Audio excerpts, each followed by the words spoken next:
As a reminder to those watching this not knowing me, I've only in recent years formed a love of the Assassin's Creed series.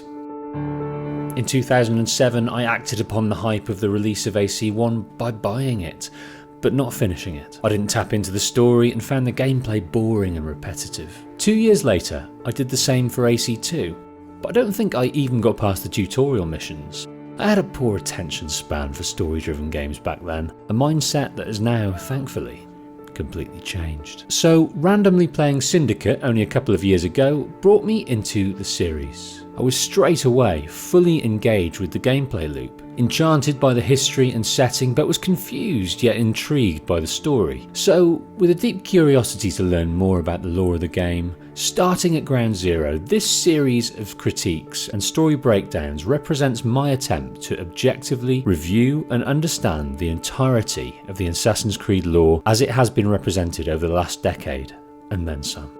I'm not emotionally entrenched in the AC series, so these critiques are a dispassionate and objective look at what works and what doesn't in these games, because I find there is much to talk about in both camps. You can see my thoughts on AC1 in my critique linked above now, but in brief, AC1 gave me a thirst to know more about the lore of a fascinating story. Opposing forces looking to have the world as they see fit. Both factions searching for an artifact of power. One faction looking for control, the other looking to prevent it. A war that has been waged for centuries, with the present day able to access those times in history to better serve their quest for power today.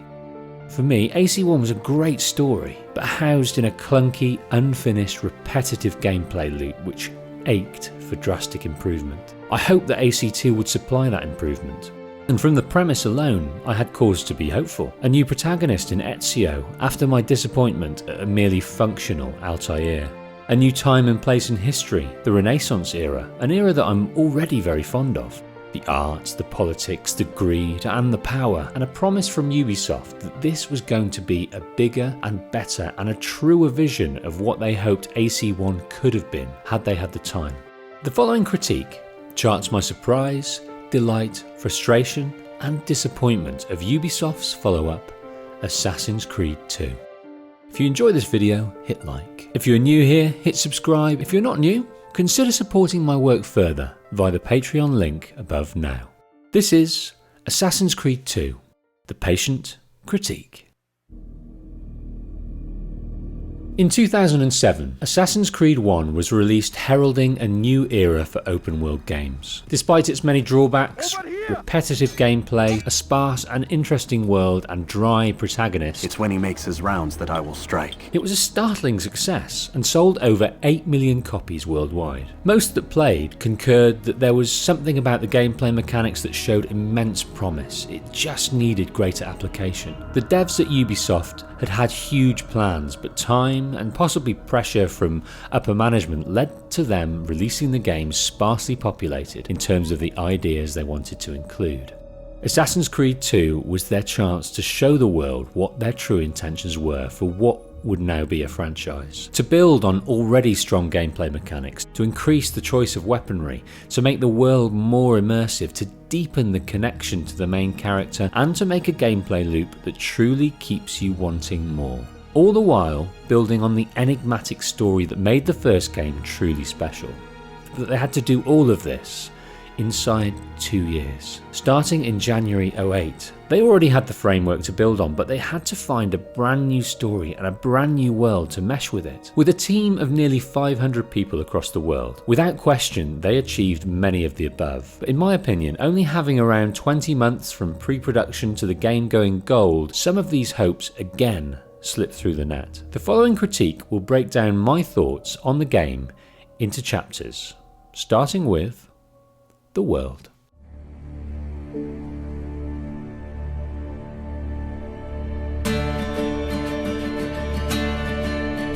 With AC1 being native to PS3, I can't fairly compare my remastered playthrough of AC2 against it in terms of graphical presentation, but I very much enjoyed the difference in look that the remastered sequel afforded. I found the colour palette in AC1 to be insipid and dreary. In AC2, the colours are far more vibrant, but this may be just as much down to the time period that Ubisoft chose to continue this saga, the late 1400s. The Renaissance period, grand varied buildings, beautiful piazzas, vibrant carnivals, far more pleasing to the eye. But the variety of the world was the most welcome improvement. The buildings that make up the city don't feel cut and pasted, and are punctuated by many more historical landmarks that in quiet moments force you to stop and admire. On approaching each landmark, the game will offer you the opportunity to learn more about the building's history, the politics, and dramas surrounding its construction. Rarely does the information tie in with Ezio's adventure, but what it does do is allow you to be further immersed in the period of time that Ubisoft is attempting to depict. A criticism of AC1 was that there was very little commentary on the time, location, and politics of the game's setting. I knew very little about the Crusades and the Middle East in general, and still don't because the game did not light a fire in me to know more. After playing the Ezio trilogy, now I have been bitten by the Ezio bug. I've read books on Machiavelli, the Medicis, and Leonardo da Vinci, and I've watched countless TV and movie adaptations in recent months, all because how the game did everything it could to help you feel a part of the architecture, the characters, and the time period. It's not just the database that does this, but the general populace of the world play their part too. In AC1, NPCs were to be avoided. They were a nuisance, and not just the so-called troublemakers. NPCs were literally a hindrance, slowing you down, stopping you from fluidly completing your task. They were also all the same body types, with interchangeable heads, often seeing duplicates in the same group of people, all repelling you, forcing you to feel as if separate to the world.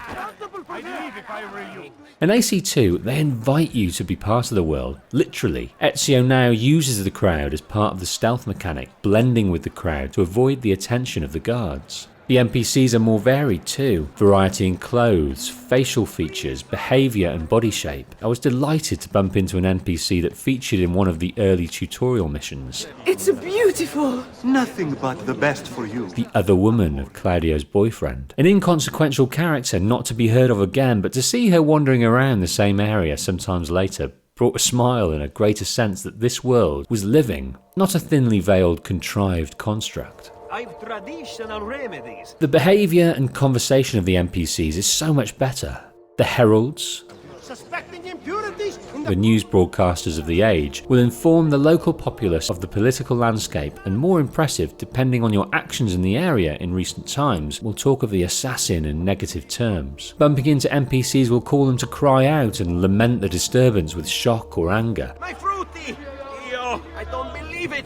Genuinely perturbed that you have disrupted their day. Forgive me, sir. I meant no disrespect. With that and the general walla in the audio design, you feel much more part of the city and the time period. The world has many improvements. Ubisoft have even improved the beggars and the troublemakers. Beggars and troublemakers have been replaced by their Renaissance counterpart, the street musician. Having finished AC1, the beggars and troublemakers would have been at the top of my list of suggestions to the devs. Please bin them, please. They haven't binned them, but they have de-escalated their annoyingness somewhat. As you enter their zone, they prance up to you, make a flamboyant strum of their lute, and break into an inoffensive song. Watchman, priest, or politician. It happens often in most districts, sometimes 3 or 4 at a time, but feels far less intrusive and overbearing than the beggars in AC1, and they are easily dodged if you hurry through their area. There is also a brand new mechanic that stops their intrusion immediately, throwing florins. Florins are the currency of the newly introduced economic system in Assassin's Creed 2, and in my opinion singularly represent the biggest factor in why this game is so much more enjoyable than its predecessor. Because it is the vehicle that allows player growth. In AC1 there was no economic system. Absolutely nothing to earn or collect in which to trade for other items. Items like weapons, consumables, or knowledge. You collected flags, but these offered no reward. A theory I have is that they considered having some sort of monetary system early on in development, as one of the few side activities, the killing of the Templar Knights, has them protecting a chest. But on release of the game, this chest could not even be interacted with, let alone accessed. To not have a game economy in open world games, to me, is a crime beyond measure. As in life, so it is in games, humans need to be rewarded for their efforts. Enjoyment of a game comes in the form of endorphins, and those are released when we make an identifiable step towards a goal. This could come in the form of money towards an item, XP towards the next level, or an item that contributes towards a skill or a power. In games, the economic system isn't usually introduced until after the tutorial system, where we are engaged in the story, motion and combat mechanics of a game early. Unless that is quickly followed by an opportunity to grow as players, there is a danger we will soon become very, very bored. AC1 didn't have this. Skills and weapons were introduced as story beats rather than earned, and quickly after we could predict the gameplay loop. Briefing, investigation, kill, repeat. I for one became very bored. In AC2, this has changed. A change I feel is the biggest of many contributors that brings this game not just to the next level, but advances many levels. The game economy in AC2 is officially introduced as you arrive at the home of Uncle Mario in Monteriggioni. It's a me, Mario! I think you will find much to like in Monteriggioni. There is much to like. There is knowledge to earn, secrets to uncover, equipment to work towards, And this is the armor of Altair. and an opportunity to nurse a tired and dilapidated town back to its former glory. You do this by investing money earned from missions into renovating and developing the town to not only look great, but provide a residual income to Ezio to spend on items and services and weapons. The weapons. And these weapons you proudly display in the armory in the villa. But more on weapons later. For a while, this system works great, and also subtly teaches you how to be rich in real life. Better than Rich Dad Poor Dad ever could. Don't buy stuff. Don't. Buy assets. Assets that make you money. And with that money, you buy more assets. At least that's what I did in the game. I didn't treat myself to a thing. I was just concerned with reinvesting the dividends. Before you know it, the income that arrives every 20 real-world minutes becomes an astonishing sum. A sum in which you can buy anything your heart desires, but it is at this point, this part of the game at least, loses its appeal. Because you run out of things to buy. This happened to me in Sequence 5. Anything the game would unlock in later sequences was mine and when I wanted it, and after a while, you've bought every weapon from the blacksmith, every outfit from the tailor, and there's only so many throwing knives you can carry. It's a great addition to the series, but it is only effective for a portion of the game. Ubisoft made an admirable attempt at giving us more investment in our main character. The weapons are numerous, and there are a smattering of skills to work towards in terms of combat. Quite expensive ones really, that seem unattainable for the first few sequences. But as in the first game, skills and weapon upgrades mostly are given during story beats. Ezio, unlike Altair, starts the game not as an assassin, but a relatively normal person. As a player, you will go just like the main character, and the same, you will be at first just like you and I, and then will become this badass main character. I love this type of player growth, almost role-playing, starting as a regular person and earning skills and powers to become extraordinary. Except in AC2, this experience isn't quite realised. Ezio starts with great combat skills, great climbing skills. As he exits the auditory residence with his father's robes and sword, he is able to kill trained soldiers straight away. There are only a handful of skills and moves that Ezio learns through his journey in terms of combat and traversal. I would have loved more of a metered solution to really learn to be an assassin and to create a greater sense of becoming and improvement. This sense of becoming, which is the backbone of Ezio's hero arc, was let down by the sparse introduction of game mechanics. You quickly reach a tipping point, and the personal growth factor of the economic system especially becomes null and void, and that entertainment becomes broken. When we have everything, what is there left to do? Thankfully, in AC2, there is an enormous amount. Before we talk about the activities and the mission structure, let's recap and discuss the story.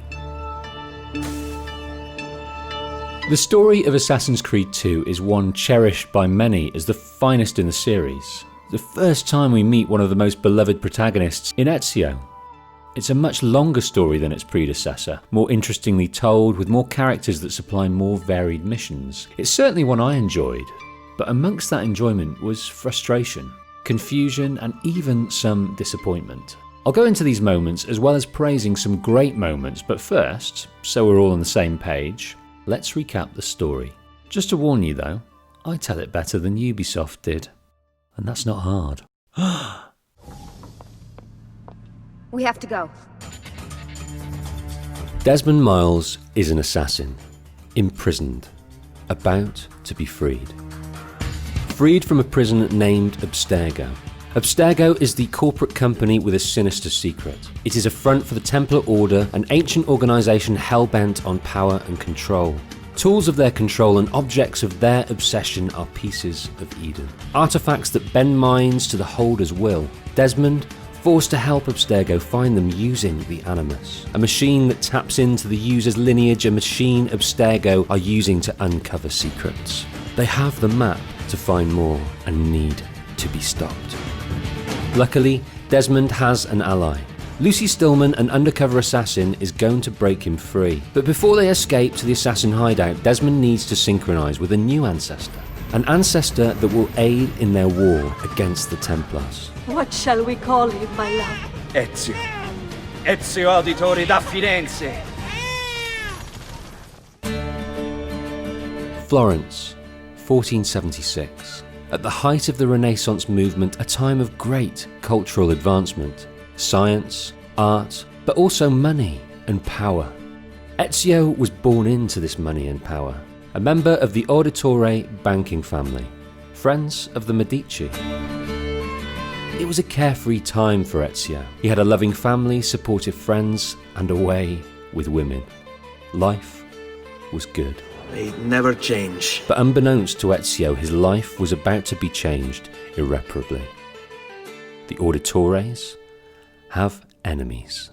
This is Assassin's Creed 2. The story explained. Desmond and Lucy are free from Abstergo and safe in the assassin hideout in Rome. In Lucy's absence, Rebecca Crane, with help from Sean Hastings, has developed Animus 2.0. And with the Animus memory Lucy stole from Abstergo, Desmond is ready to be plugged back in, this time in cooperation and a cause of hope. We're losing this war, Desmond. We're going to train you. Turn you into one of us. You broke me out of Abstergo and brought me here just to make me an assassin? Look, there's more to it than that, but it'll have to wait. Trust me. The assassins hope to use Ezio's life and learning to train Desmond in a matter of days, because days might be all they have. The Animus will facilitate this through the bleeding effect that has already afforded Desmond skills outside of the Animus, combat and eagle vision. But they must be careful. Too much exposure and Desmond could end up like others, like Subject 16. All right, I'm in. Here we go. Ezio's father, Giovanni, was trained in banking and the head of the Medici Bank, but he was also trained in skills he used secretly, kept secret from his children. Giovanni is an assassin, a member of the Italian Order and currently investigating for Lorenzo de' Medici, ruler of Florence. Giovanni had uncovered a plot that had already seen the assassination of the Duke of Milan, a plot that looked to seize power across Italy. Giovanni fears Lorenzo and Florence was next. Giovanni already knew the mastermind of this conspiracy, Rodrigo Borgia, the head of the Templar Order. There were other names too. The only one he knew for sure, Francesco de' Pazzi, head of the other powerful family in Florence. The Pazzis, jealous of the rise of the Medicis and resentful of the Auditore's involvement. Giovanni had the information to take them down, but with Lorenzo out of the city, the Templars took the opportunity to take down Giovanni, the man threatening to derail their plan. Ezio returns from running errands for his father. They took your father and brothers to the Palazzo della Signoria, to prison. Making sure his mother and sister were safe, Ezio climbed the prison tower under cover of night. Listen closely. Return to the house. In my office is a hidden door. Use your talent to find it. Beyond lies a chest. Take everything you find inside. Much of it may seem strange to you, but all of it is important. Unsure as to their significance, Ezio puts on the robes, sheathes the sword, takes the scroll, a strange device, and a letter. A letter he is instructed to take to Uberto Alberti, the Justice Minister, a friend of the Auditores and their final hope to fix this. Ezio leaves his father's secret chamber. His world is rocked by the revelation that there is more to their father than they had known. It's a misunderstanding, Ezio. I'll clear everything up. I'll present these papers at their hearing in the morning, and they'll be released. Don't worry, Ezio. Everything is going to be fine. Except it won't. It will never be the same again because Alberto is not a friend. He is in league with Rodrigo Borgia, and driven by his own need for revenge, Ezio's father and brothers are executed before his eyes. You may take our lives this day, but we will have yours in return, I swear! We will! Father! Hey! Grab the boy! He's one of them! Ezio runs to escape the same fate and returns to the remaining Auditores, his mother Maria and sister Claudia. They are kept in a bordello run by Paola. I can't stay. Why? Where are you going? To kill Uberto Alberti. You are not a killer, Ezio, but I can make you one. Little did he know, but this was the start of a lifetime of training, with a long line of strangers imparting their wisdom to fulfill Ezio's destiny to be an assassin. No small part of that is learning to blend into the crowd, to stay hidden in plain sight, to use distractions to reach guarded places, and to use the hidden blade to make his kills. That was made possible by a local artist, engineer and family friend, Leonardo da Vinci. Molto onorato. Who deciphered the strange scroll found with his father's things and used it to restore the hidden blade for Ezio's use. Incredible. And he used it on his first kill, Uberto Alberti. You! The Auditori are not dead! I'm still here! Me! Ezio! Ezio Auditore! Ezio has announced his revenge. Not only that, but to find out why his father and brothers had to die. The Pazzis are next on his list, but he must think of those that remain too. I think it's best I leave Firenze. My uncle Mario owns a villa near Monteriggioni. To keep Maria and Claudia safe, they sneak out of the city and head for the place of their father's birth, Monteriggioni. But as they arrive, their path is blocked by Vieri de' Pazzi, the son of his father's conspirator Francesco de' Pazzi. What do you want, Vieri? Your life. Kill them! Kill them all! Ezio and his family are saved by his uncle, Mario Auditore. Vieri flees. Although Ezio looks to take his family much further, Mario persuades Ezio to stay and train for the dangerous tasks ahead. A task that is in his blood. Villa Monteriggioni becomes their home, and although run down, it is an opportunity for them to salvage the Auditore name. With Claudia's management and investment, it can be great again. In the coming months, Ezio would come to learn of his heritage, the history of the assassins and the work they were born to do. Part of that work was to collect and decipher codex pages, like the one hidden in his father's chest. Ancient writings scattered to time. On these pages, wisdom gathered by a legendary assassin, Altair ibn Lahad, who long ago held a piece of Eden. He spoke of something powerful and ancient hidden beneath the land. And a prophecy the extent of which only more pages will reveal. And some of those are held by Templars, also seeking this truth. Ezio joins Mario in search of their next target, Vieri de' Pazzi. In doing so, Ezio overhears developments within the Templar plot. It's settled. Vieri, you will remain here to coordinate the mercenary. Francesco will organize our forces in the city and send word when it's time to strike. Jacopo, your job is to calm the citizens once the deed is done. A new name to the list, Jacopo de' Pazzi, uncle to Francesco. Their plot, to assassinate Lorenzo de' Medici and take control of Florence. The assassins must stop this. After the meeting, they close in on Vieri and end his life. Pezzo di merda! Vorrei solo che avesse sofferto di più! Spero che Enough, Ezio! Show some respect. You are not Vieri. Do not become him. Ezio was not raised an assassin like his father and uncle. The mindset required will take time. Where will you go next? Firenze. Francesco de' Pazzi will share the fate of his son. 1478. There, he meets more strangers to aid his path. You may call me La Volpe. At your service, Messer Ezio. Francesco de' Pazzi is meeting his people inside that church. A meeting in which Ezio learns more of the plot, where the assassination attempt will take place, when, and names of others involved in the Pazzi conspiracy. If they succeed, if we lose Lorenzo and Firenze falls to the Pazzi, it will not come to that. The Pazzis end the life of Lorenzo's brother, but Ezio shepherds the ruler of Florence to safety. Francesco de' Pazzi, help save our city, Auditore. Kill him. Now Firenze will judge you for what you've done. Requiescat in pace. With Francesco dead, Jacopo flees. Lorenzo has the remaining names of the Pazzi conspiracy, who may help track Jacopo down. Antonio Maffei. No grazie. Archbishop Francesco Salviati. Where is Jacopo? He knows you come for him. Stefano da Bagnone. They meet in the shadow of the Roman gods. And Bernardo Baroncelli. We gather at the church when a meeting is called. Ezio finds Jacopo at the church and follows him to the meeting in the shadow of the gods.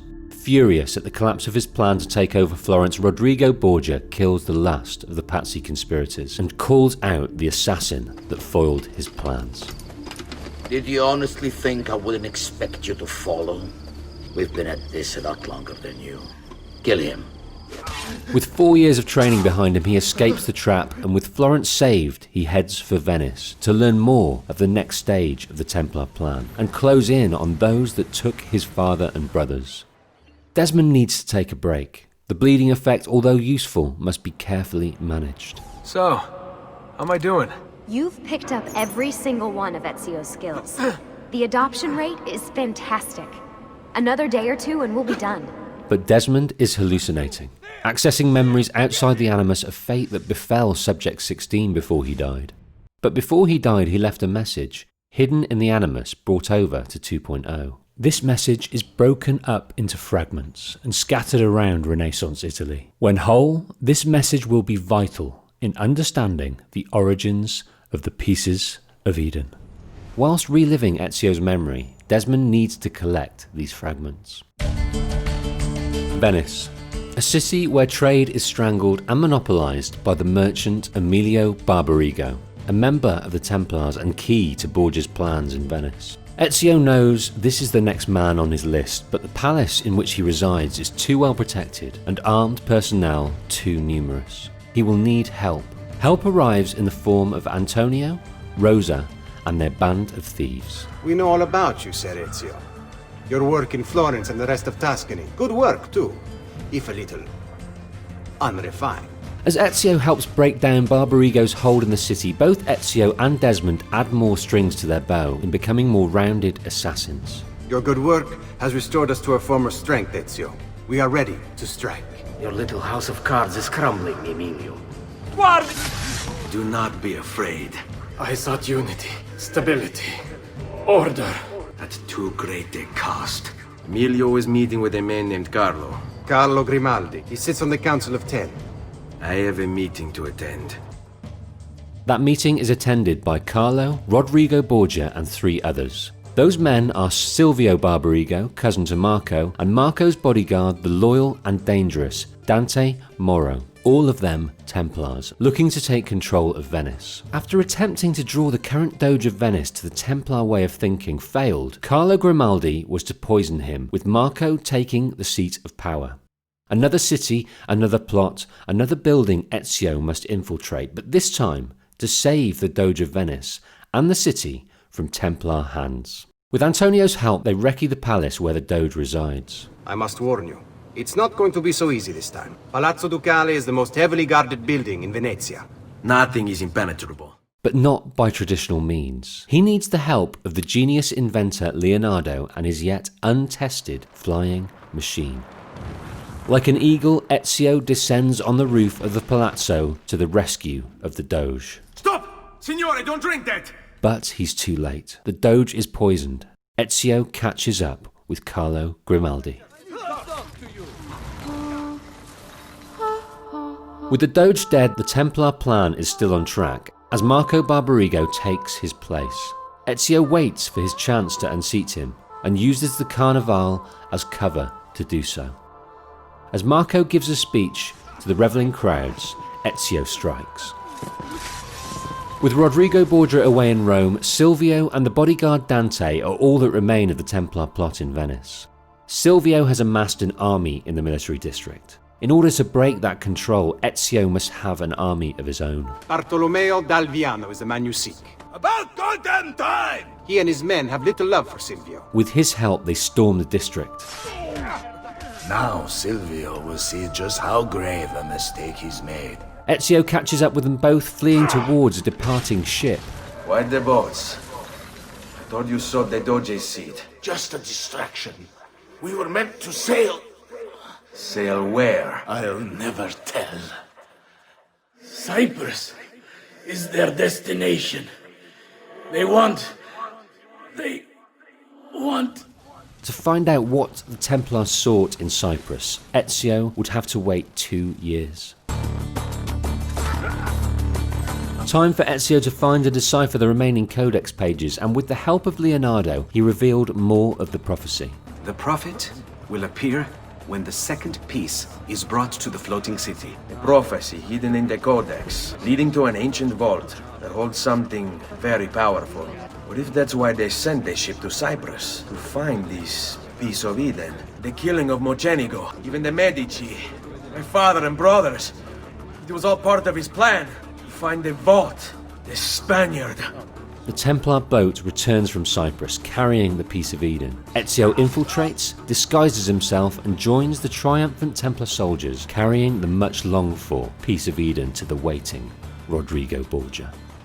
Where is he? Who? Your prophet. How many people have died for these?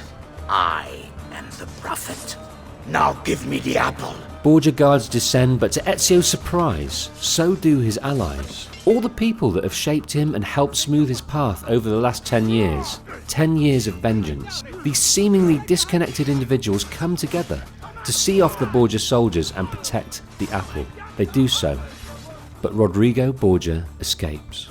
What are you all doing here? Perhaps the same thing you are, Ezio. Hoping to see the prophet appear. A prophet's arrival was foretold. And unbeknownst to us, here you are.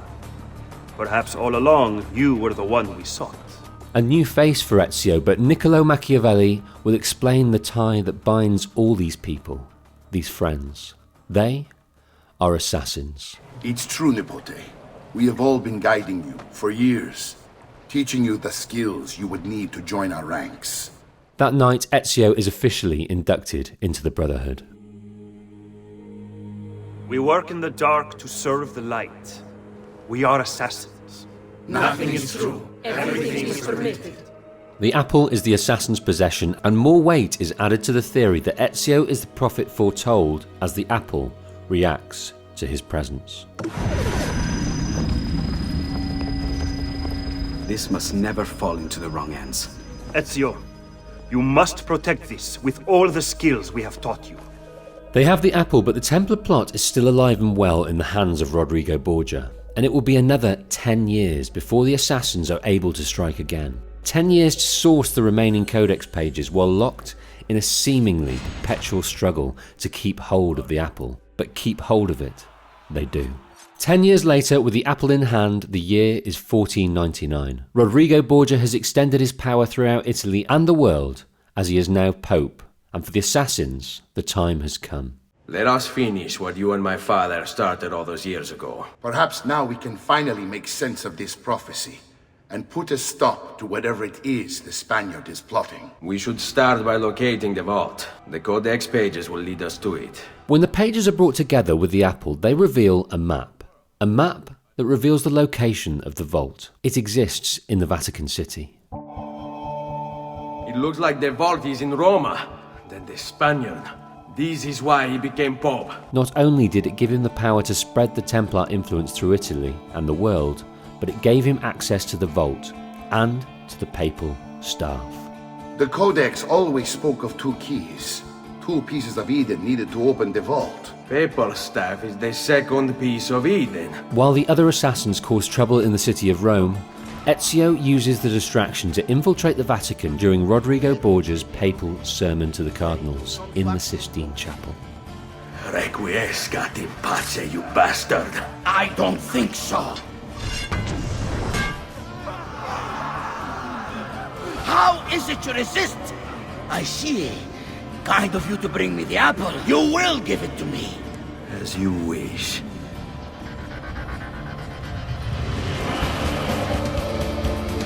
The two battle, both imbued with the power of the piece of Eden they possess. But Rodrigo, more familiar with the artifact's power, overcomes Ezio. And now, to deal with you.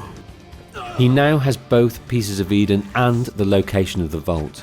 His decades of work has reached its conclusion. He heads towards his perceived destiny. Ezio, injured but able to stand, uses his skills to pursue Rodrigo. Open, damn you! Open! It's over, Rodrigo. Get it over with, then. No. Killing you won't bring my family back. Ezio elects to spare the false prophet Rodrigo, and on touching the staff paired with the apple, the vault door opens, allowing the prophet to enter. Greetings, prophet. It is good you have come. Let us see it, to give thanks. The hologram that Ezio faces is Minerva. You are gods. No, not gods. We simply came before. Minerva is a projection from an advanced intelligence that existed before man. In fact, they created man. Man did not evolve. This was a fact fabricated by the Templars to protect the secrets they wished to take advantage of. The ones that came before made humans as slaves, but the oppressed rose and overcame their masters.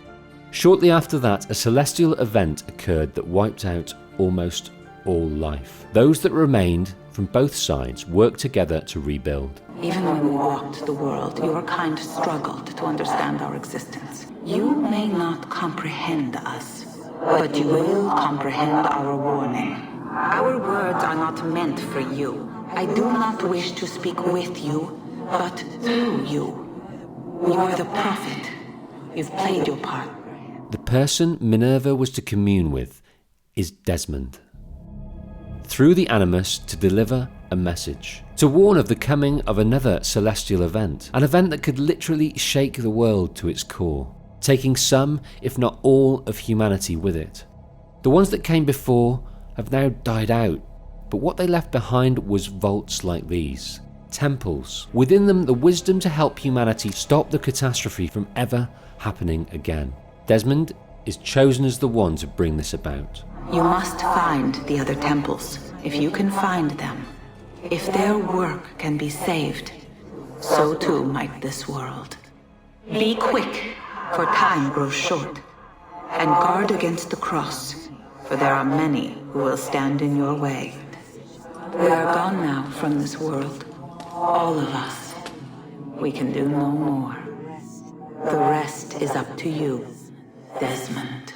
What the fuck? Desmond has an importance far greater than the assassins, the Templars, even himself had imagined. But there is no time for Desmond to reflect on this. The Templars have found the assassin's hideout. Among them, Warren Vidic, Desmond's former captor and the man in charge of Abstergo's Animus project. Mr. Miles, this is an unexpectedly pleasant turn of events. What do you want, Vidic? There's still so much work for us to do together. As the Abstergo men look to take Desmond back, he puts all the skills he has learned through Ezio via the Animus to the test and sees off the threat. Enjoy your victory, Mr. Miles. Temporary as it is. With the hideout compromised, this team of assassins need to move on. Move on to continue their work.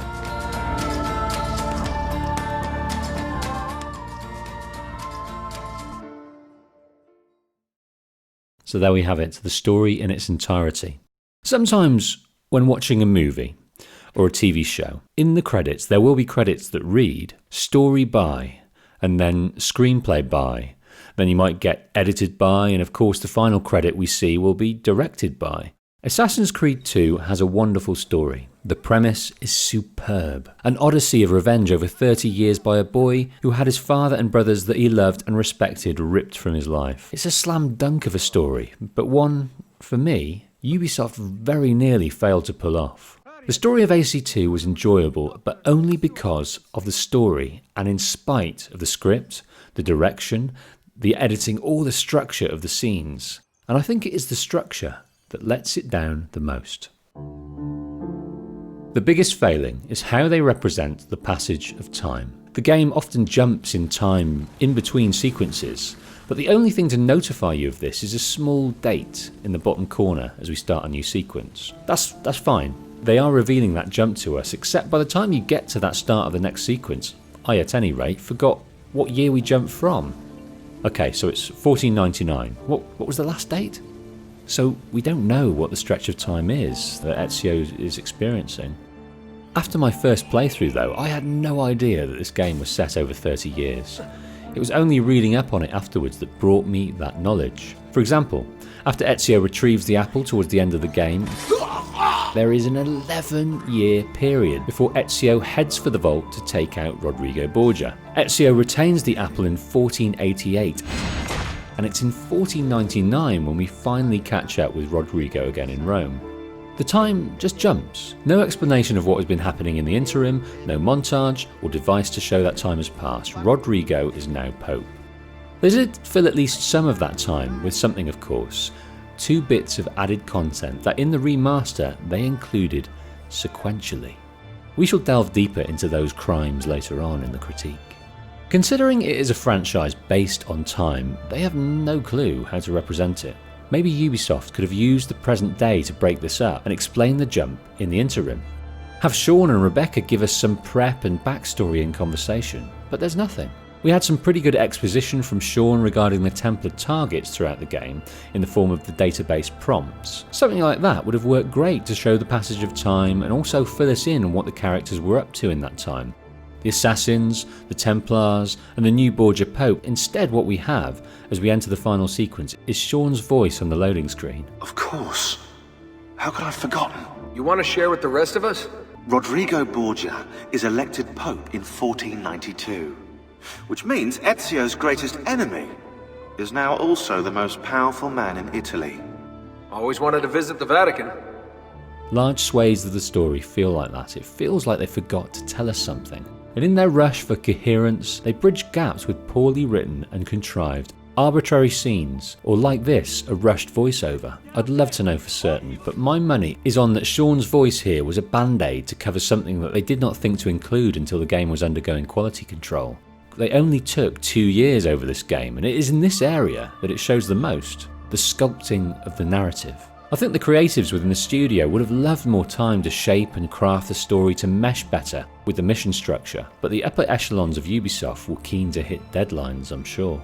I'm not clued up enough on the developing process to have the right to comment on this, but considering the lengths some developers take in crafting their games, even when the IP is firmly in existence, it's easy to imagine how this incoherence came about. They had teams of people working in silos across the world on different aspects of the game, and when these aspects were brought together towards the end, decisions were made to fudge gaps to expedite the release of the game. I think the narrative suffered the most in this compressed production timeline.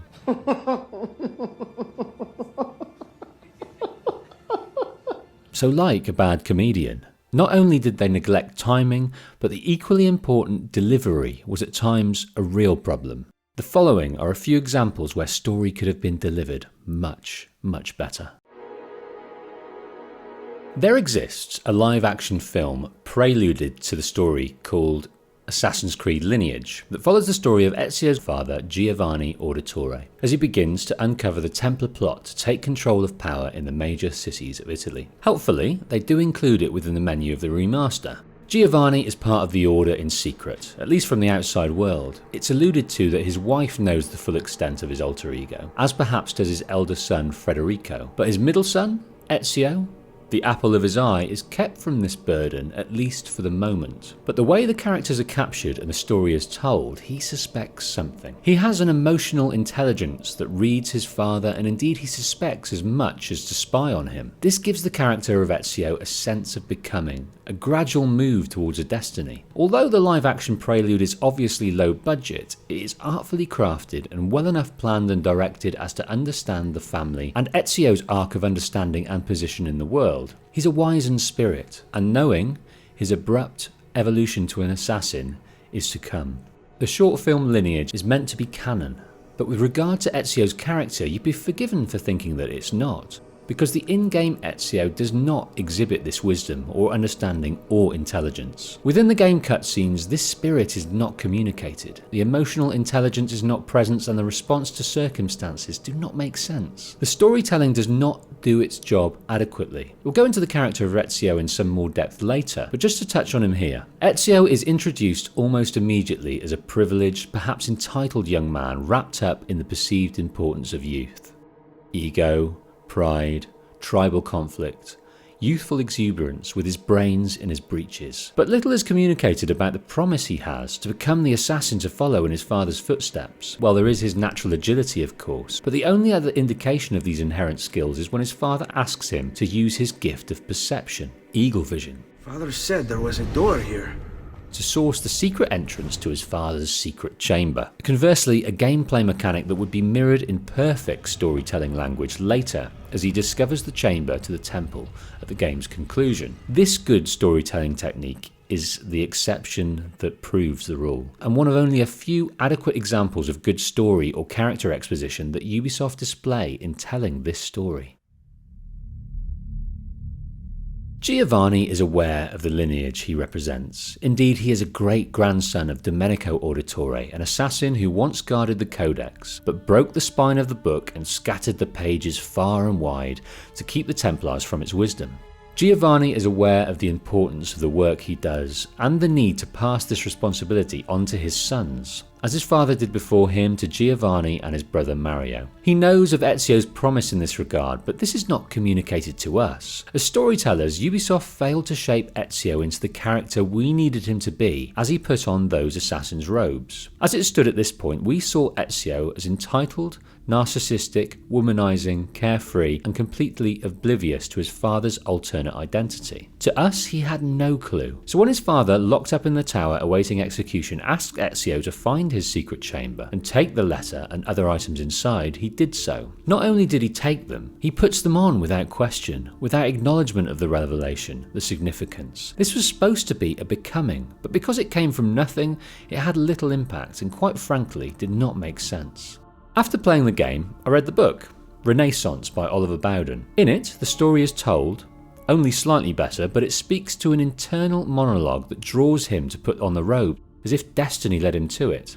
It reads, "Something compelled him to put it on, and at once a strange power surged through him."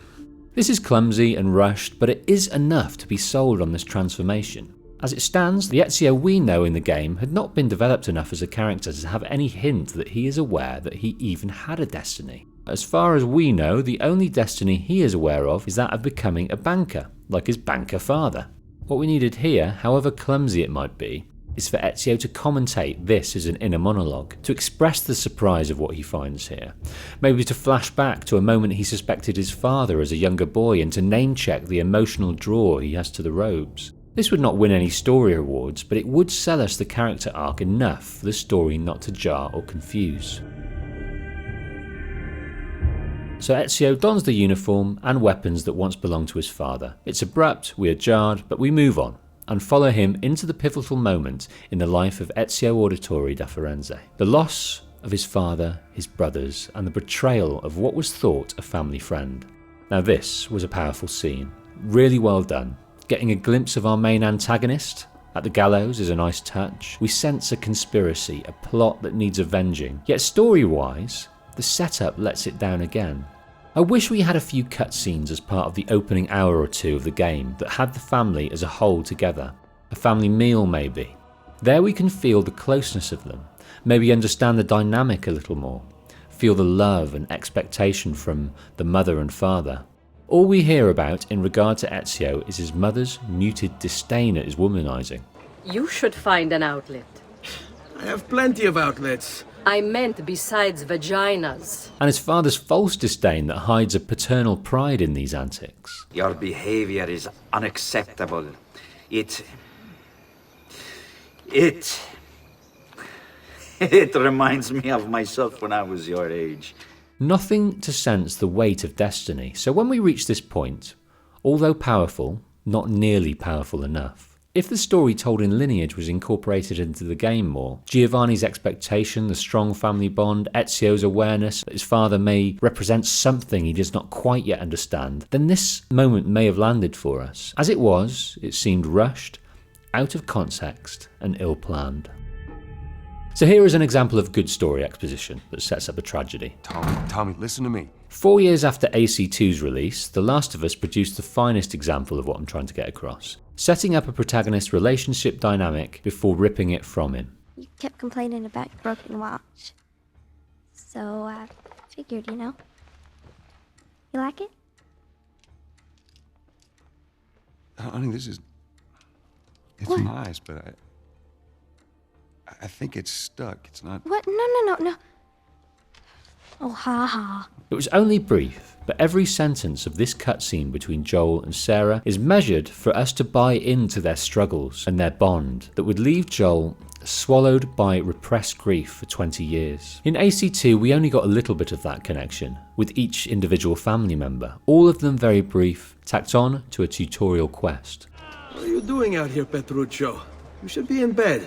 I want those feathers. What we needed was a cutscene with the family all together, where we could witness their collective bond and also maybe exposition on Giovanni's expectation of his sons. So when we reach this moment, But we will have yours in return, I swear! We will! we can share more wholly the impact of the loss, as well as what lies ahead. We saw that with Joel. We were there with him. His loss became our loss. Not so much with Ezio. If this was a movie, it would have been slated, derided for its fat-fingered, clumsy approach to storytelling. If The Last of Us is comparable to the pinnacle of cinema, then AC2 at times is a student film. We know video games can do it. Even then in 2009, Arkham Asylum did it. Uncharted 2 did it. Red Dead Redemption did it in spades. And it did so by intelligent script writing, well-crafted cutscenes and well-placed cutscenes, and inner monologues communicated during transitional moments and good, believable voice acting. AC's voice acting is not terrible. It's actually quite good in places, but throughout the series it has seemingly never been Ubisoft's priority where budget is concerned. Not to over-egg the pudding in my takedown of Ubisoft storytelling, but I have a few more examples I need to share. I'll kill you for what you've done! Ezio's father and brothers are dead, and in fleeing Florence with the remainder of his family, his mother and sister, he arrives at his uncle Mario's wearing his assassin's robes. Mario, it seems, felt sure that Ezio was privy to at least some of the legacy that his father left behind. I thought you'd come here to train. No, Uncle. I came here to escape Firenze. But what about your father? He'd want you to finish his work. What work? My father was a banker. Wait, he did not tell you? I have no idea what you're talking about. Ezio, my friend, what are you wearing? What has your father got these robes for? Why are you wearing a hidden blade? You've seen the codex, the blueprints of this advanced technology hidden under Cypher. Giovanni is clearly not only a man of numbers. Your response to this question should not have been, I have no idea what you're talking about. It should have been demanding to know more. Yes, please tell me why my father has all this. Our only conclusion can be is that Ezio is just a bit dim. It's not naivety. The young are not oblivious, they are curious. Ubisoft didn't create Ezio to be dim-witted. Poor writing did. As Ezio is persuaded to stay and train, we finally get to hear with Ezio some answers to his father's other identity. But this story, again, is told and delivered to us poorly. It's given to us while we and Ezio trains combat mechanics. In between instruction on how to enact certain moves, Mario reveals life-changing knowledge about who his father really is. I will teach you how to dodge. You said my father was more than just a banker. No use dancing around it, I suppose. Your father was an assassin, Ezio. Criminally, if you finish the tutorial in a timely manner as instructed, that exposition is cruelly cut short, never to return. Ezio has had an understanding, a narrative of his life up to this point, and that has been ripped from him. The truth to who his family are would have been of utmost interest to Ezio. He would yearn to hear every ounce of the story in rapt attention, and quite frankly, so would we. It should have been a marquee moment within the game for us. It should have been a cutscene as Mario tells the story, with flashbacks to his father's antics, perhaps to moments in Ezio's childhood that confused him at the time, but now makes perfect sense. Again, it seems that Ubisoft just forgot to add these story expositions in, and just hurriedly decided to include them here. Maybe they ran out of time or budget to produce expensive and elaborate cutscenes and needed to think of cheaper ways to get this information across. They did include some great cutscenes. The game featured a very effective cutscene explaining the Assassin's Sanctuary. It was built by my great-grandfather to honor the memory of the Assassin Order. This is arguably explaining nothing more than a side quest, outlining what Ezio needs to do to unlock Altair's armour. It was done nicely, and most importantly, not interactive, so we had a time to digest the information, except this was far less pivotal than that of the truth behind Ezio's father's identity. Come, Ezio, walk with me. Yes, uncle. The first time we heard the name Rodrigo Borgia was in just as much of a throwaway manner. The Pazzi answer to another. A Spaniard. He is Rodrigo Borgia, one of the most powerful men in all of Europe, and leader of the Templar Order. This is our main antagonist, the man that represents the entirety of our struggle over the next 25 hours of our gaming life. This is not information worthy of transient exposition. This needs to be front and centre. We do get treated to this though, but not until the final act of the game, just before Ezio travels to Rome to find the vault and combat the now Pope Rodrigo Borgia. Sean delivers his research in a slideshow, PowerPoint style. It's crude, but it tells the story and keeps us informed and on track. It's just too bloody late. The bottom line is that in order to care about the story and the protagonist, we need to have complete clarity on where they are mentally and where they are in space and time. The less we have this, the harder it is for us to be fully invested in the story. This is a great story, but a story told badly. Is this all you have? Where is the rest of your people? What people? You really have no idea, do you? Sorry, one more example before we talk about some good stuff in the story. Stuff that echoed what was great in AC1. But first let's talk about what happens towards the end of the game, as Ezio gets his hands on the apple. What happens as he becomes an assassin? You are all assassins? It's true, Nipote. We have all been guiding you for years, teaching you the skills you would need to join our ranks. Wait, wasn't he already an assassin when he did this? Or this? Or when he heard things like this? Vieri troubles us because he's a Templar, and we are assassins. What we are being sold here is the revelation that the Brotherhood of Assassins think Ezio is the prophet that is spoke of about in the Codex. Quite how they think this is not quite explained, but that's okay. Rolled up in this revelation is that each person that has helped Ezio throughout this decades-long journey has all along been part of the Brotherhood, and they have seen fit to keep this knowledge from him. Ezio already knew Mario was an assassin. Ezio's been told the whole story of his father, and has had a free reign of the library to read up on the history. He has accepted his fate as following in his father's footsteps. Why have they seen fit to keep a fact so inconsequential from Ezio and present it as a marquee reveal? It makes no sense and is utterly underwhelming. There are many more examples, and I could go on, but I think you get my point. On the whole, this game is subject to some unforgivably shitty storytelling. But in spite of this, the game is entertaining. It's surprising. It's fun with countless replay value. Why? Let's find out, starting with some of what really works in the storytelling. Despite my regarding Ubisoft's telling of the story somewhat of a failure, overall I feel somewhat harsh because I was often quite intensely engaged with the story, and there were some great moments, both in Desmond's timeline and Ezio's that I'll go through now. One subject that fascinated me in the first game was the lore. The Assassins and the Templars and the fight for an artifact that promises the holder supreme power. It's a common tale that we have seen in many guises, but a powerful one nonetheless. But to have this struggle exist over centuries in different locations with the present day having access to the details of this struggle blows my mind. In AC1 we were given a teaser in the shape of the apple, but AC2 dives further into this and reveals to us who created it and why. One of the tasks to complete outside of the main story is to collect 30 codex pages throughout the world. Some are given as we take down our targets, most are guarded by Templar soldiers, a part of short side quests. Before we discuss this in more depth, let's recap what the codex pages mean for Ezio and their wider significance to the canon lore as a whole. Within the walls of Monteriggioni, there is a secret crypt that houses the bones of Ezio's ancestor, Domenico Auditore. Ezio comes from a long lineage of assassins that dedicate their lives to stopping the rise of the Templars. They're a group looking to control the world for their own ends. May the Father of Understanding guide you.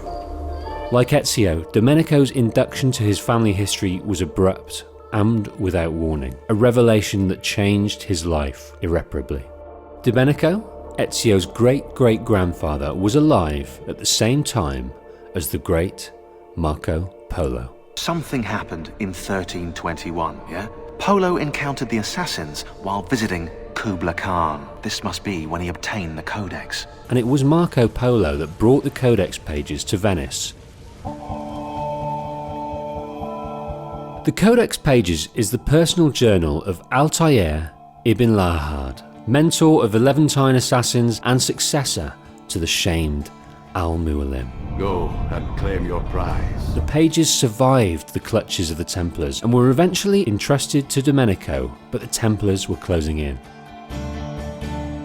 Instead of relinquishing the journal, he tore the pages from its spine and scattered them within cargo, heading for disparate lands. At great personal cost, Domenico survived and committed his life to battling the Templar Order and tracking down the codex pages, as did his descendants. But at the time of Ezio's father's death, they had only managed to find 6 of the 30 pages.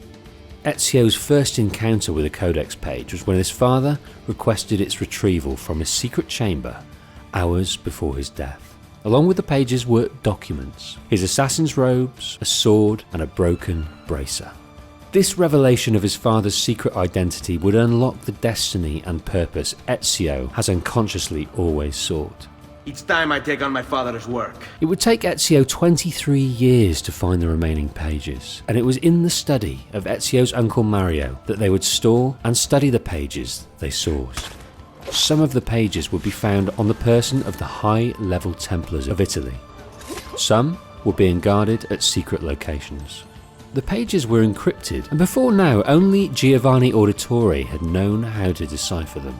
With his death, their progress would be stalled, but they were in luck, as the one man with the brains and tenacity to unlock its secrets was the Renaissance man himself, Leonardo da Vinci.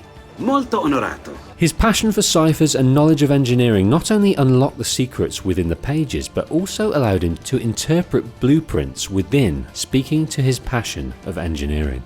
Fascinating. Despite its age, the construction is rather advanced. Throughout the years, Leonardo was on hand to decode and construct many weapons and guides of combat for Ezio that further aided his search. He even managed to adapt the technology to mitigate some gruesome necessities. Now all that's left is to remove your ring finger. The blade is designed to ensure the commitment of whoever wields it. I was only having fun, Ezio. Though the blade once required a sacrifice, it's been modified. You can keep your finger. The pages told many stories, both in isolation and collectively. Across the 30 pages were Altair's thoughts, discoveries, insights into the assassin history, as well as his musings on his time with the Peace of Eden. He questions the philosophy of his order and wrestles with its contradictions. He also ponders the existence of absolute truth, a paradox, but can it ever truly exist? It can too easily be bent to the will of the bearer. He saw this with his master Al-Mualim. Something that is said long enough and loud enough can become truth to enough people, then for the source of the utterance to have control, dominion.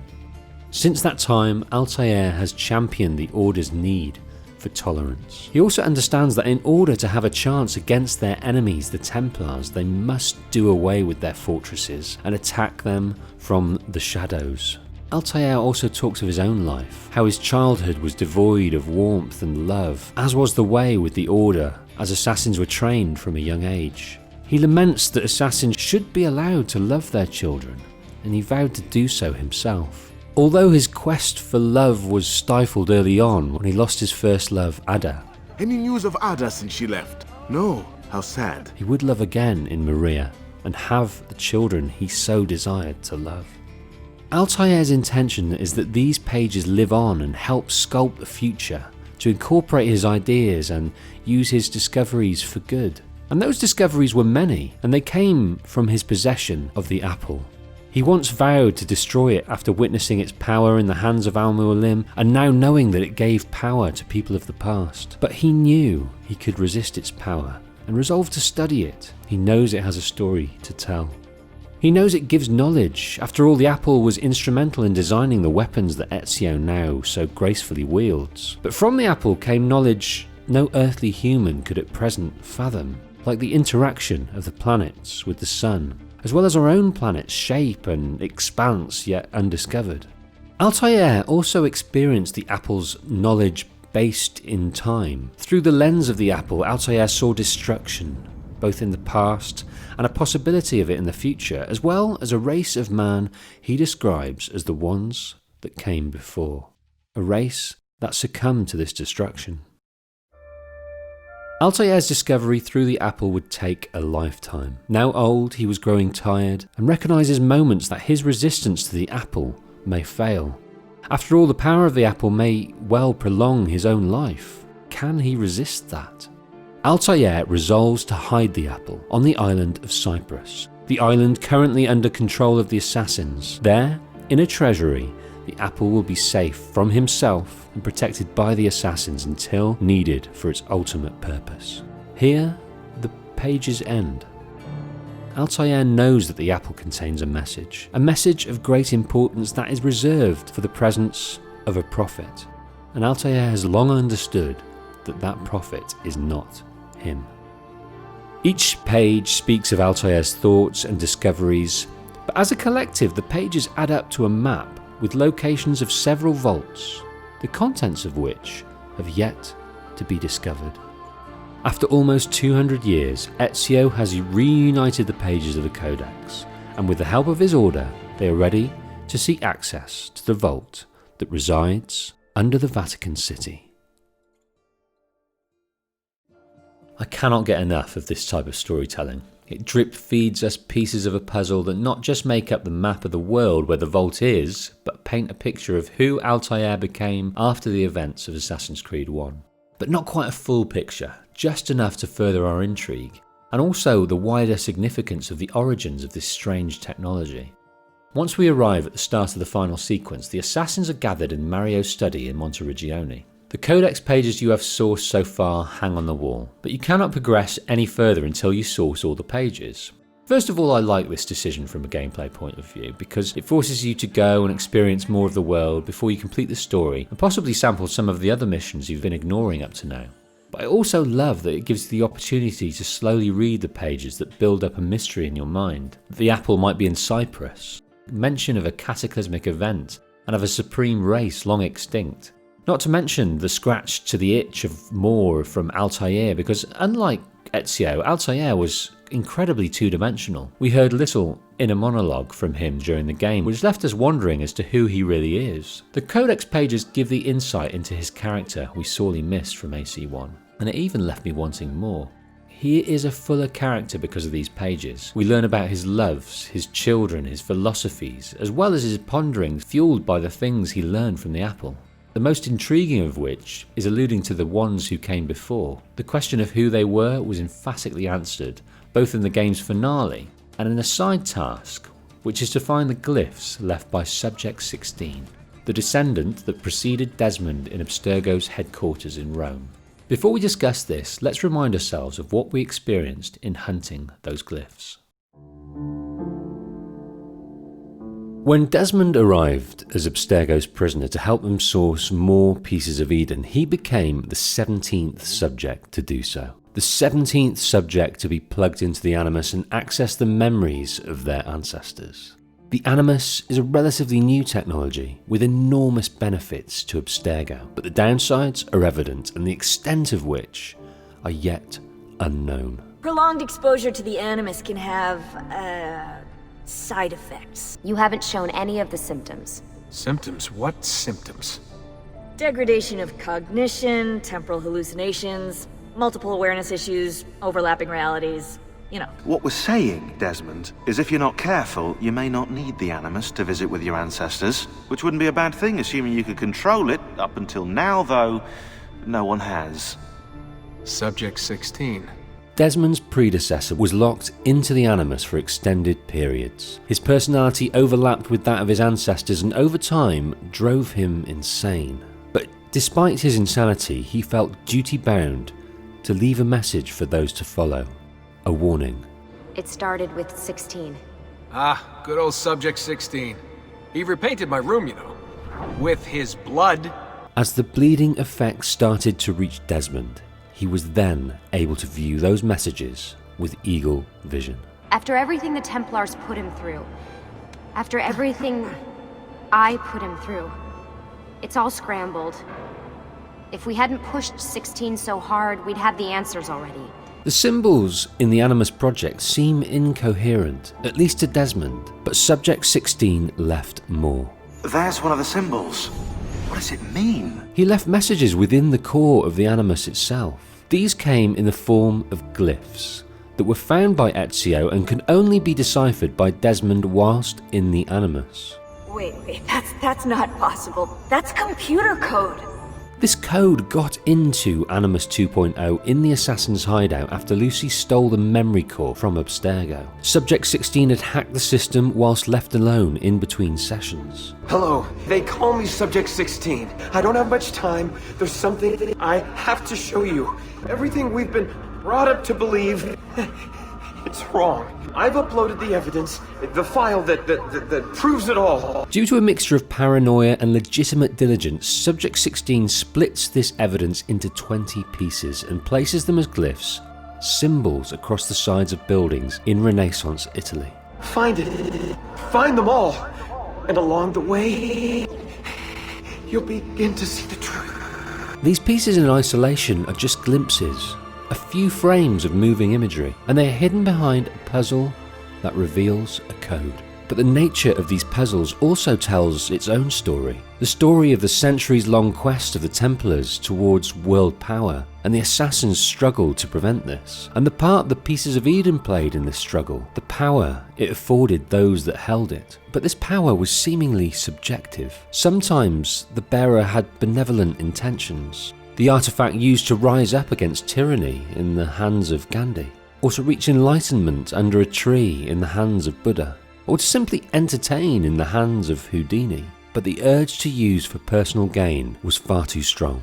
Countless political figures of the past used it to gain power for themselves and their nation. Some of these figures used it to seize power tyrannically. But throughout this time, the assassins were doing everything they could to stem this flow of power. They were there, outside the bunker in 1945, to foil Hitler's plan of escape. The knowledge gained from the apple allowed the bearer to produce ever larger weapons to protect their power. Some figures in history used the artifacts to seize corporate control, like the Templar Thomas Edison as he sabotaged Nikola Tesla's dream of democratizing energy and communications. The Templars took control of fossil fuels and destroyed Tesla's quest for safe, clean, renewable energy and a free way to connect people throughout the world. Or Henry Ford as he built his factory-line automobile empire off of the sweat and the blood of those on the factory floor. The objects of power come in many forms, and many have been found used and hidden all over the world throughout that time, some even beyond it. The space race was more than political one-upmanship. The first men on the moon were there to retrieve a piece of Eden. That was Piece of Eden number 5. Piece of Eden number 25 was a sword. Piece of Eden number 34 was a stave or staff, much like the one held in Vatican City during Ezio's time. The end. Almost the end. These puzzles tell us so much, but ultimately, once solved, they reveal a code, which in turn reveals a piece of this moving image. Together, they give us answers. Answers to questions we never knew needed asking. Humans are not the most supreme beings to ever grace the surface of this world. there were the ones that came before. And if we were ever looking for a god, it was them. Mankind's eternal search for some kind of divinity, a creator, is rocked to its very foundations. Because it was not God that created us, it was a superior race. The ones that came before created us for their own ends, to do the work we were designed to do, and the pieces of Eden were created in tandem because they were designed to control our minds, to make us slaves. Indeed, modern scientists not privy to pieces of Eden know of a neural transmitter that lies forever dormant in the brain. It's as if our minds were made for them, manufactured to obey. It is this transmitter that allows the artifacts to wield such power. The ones that came before have long gone, but parts of them still exist. They exist in the children of two worlds, in people like Altair, like Ezio, like Desmond. The ability to use eagle vision is a legacy of the ones that came before, and their union with us, seemingly genetically passing these gifts to a human bloodline, a bloodline that exists today. And humans have a bloodline that extends back to this moment.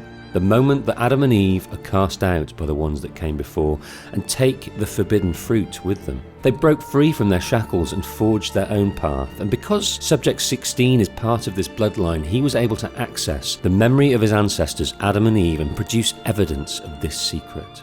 This video recorded by the Animus. The Templars of course know about these origins and have known for some time, and they are hell-bent on keeping it a secret.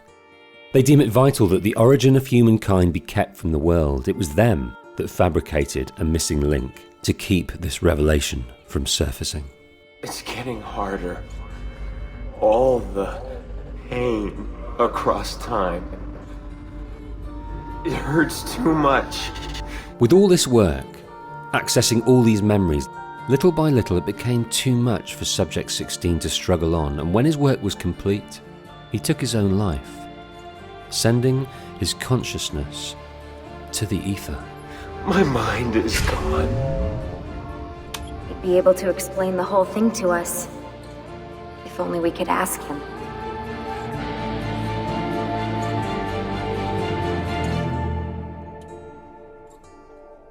So that's what we gleaned from Subject 16's final acts. Again, this is wonderful storytelling. Tiny, enigmatic tidbits that allude to the wider significance of the pieces of Eden.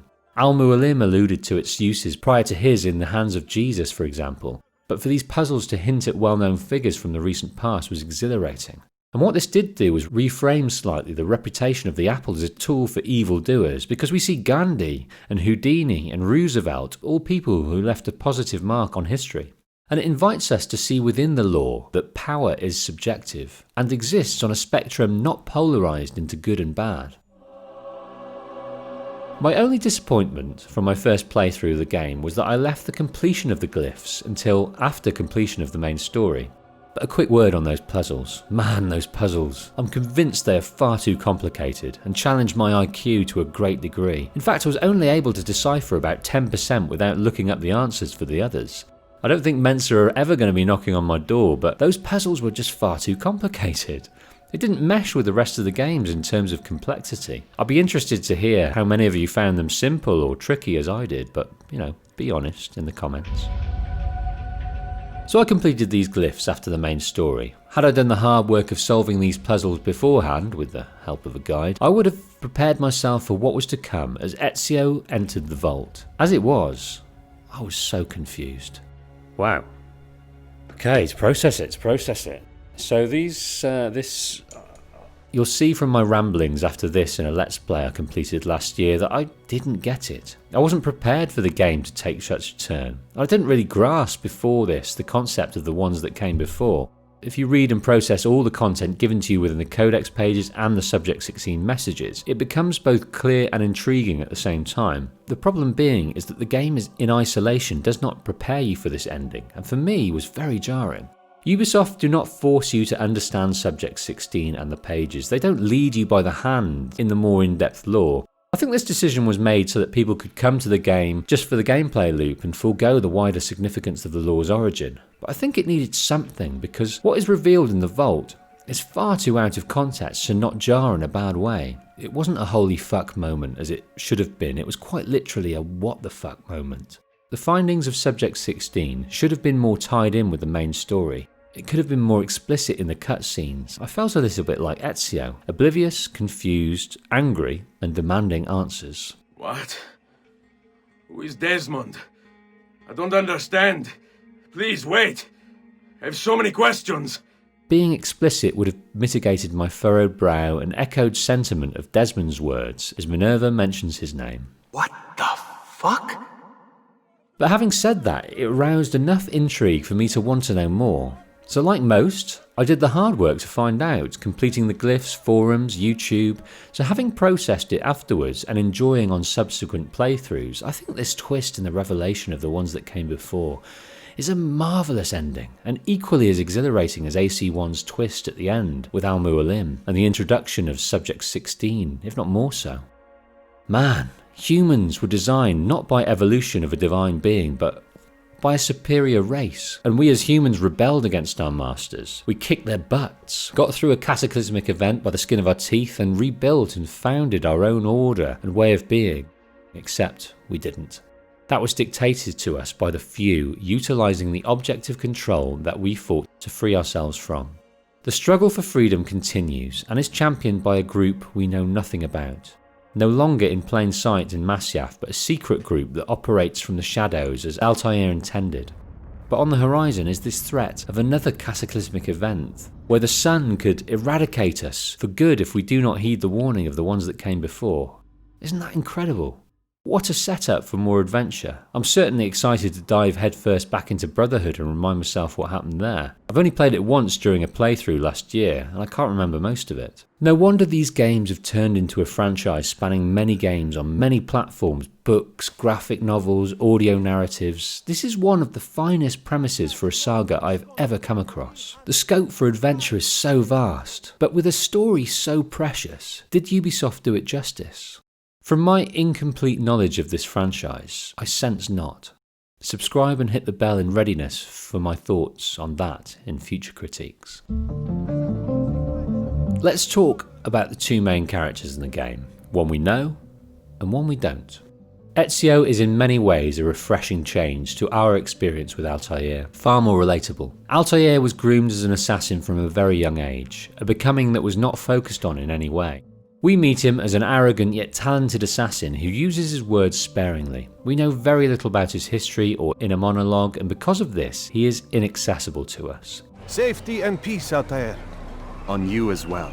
The voice acting is nothing special, and quite frankly, in my opinion, as a protagonist, he is far from likeable. In contrast, Ezio is far more relatable, a normal individual with friends, family, and a comfortable life. It is a good life we lead, brother. The best. May it never change. A life-changing incident in the death of the male members of his family left him not only with a quest of revenge, but forces him upon a destiny that was intended to be introduced to him delicately by his father. Come back here when you're finished. There are some things we need to discuss. Due to this premise, this produces a character that we are more able to care about. This story happens on a boy on the cusp of manhood, which always evokes, in me at least, that spirit of adventure. I mentioned this concept in my analysis of the story of Shenmue, but it is that moment in stories that has always encapsulated me. The moment of having to step out from the warmth and security of what the character has always known to avenge or protect what they love. So it is Ryo's journey out of Yokosuka, Frodo and Sam's steps into the unknown, more obscure but Spielberg's Empire of the Sun as a young Christian Bale loses his family. That spirit is there in AC2, perhaps not as acute as I've known it, but it is this spirit that has me far more attached to Ezio. But I wouldn't say he is likeable. As mentioned, the game does not draw on character traits that the film and books do. They paint Ezio as young and vibrant as the game does, but they give him a layer of intelligence that suspects a destiny yet to present itself. The game has Ezio as carefree, boisterous, caring only for a tribal mindset and one-upmanship. Your sister seemed quite satisfied with the handling I gave her earlier.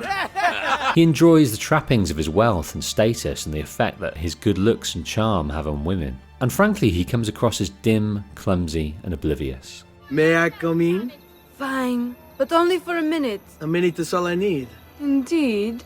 Well, wait, that came out wrong. I think in general the crafting of his character, especially early on in the game, could have been better.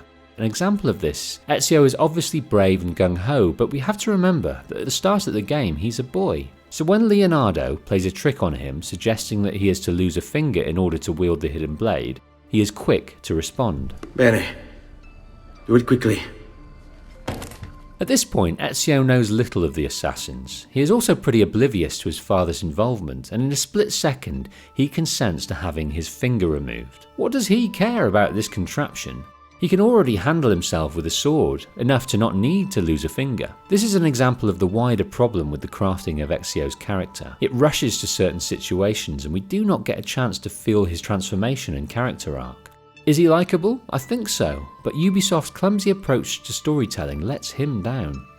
Just a quick word on Ezio's charm, inverted commas, and the representation of women in general. It seems our world has quite shifted considerably in 10 years. If AC2 was released today, it would attract quite the controversy. Ezio embodies the spirit of James Bond quite considerably. He has his own Q in Leonardo after all, but each woman he meets seemingly gives him license to try and bed them.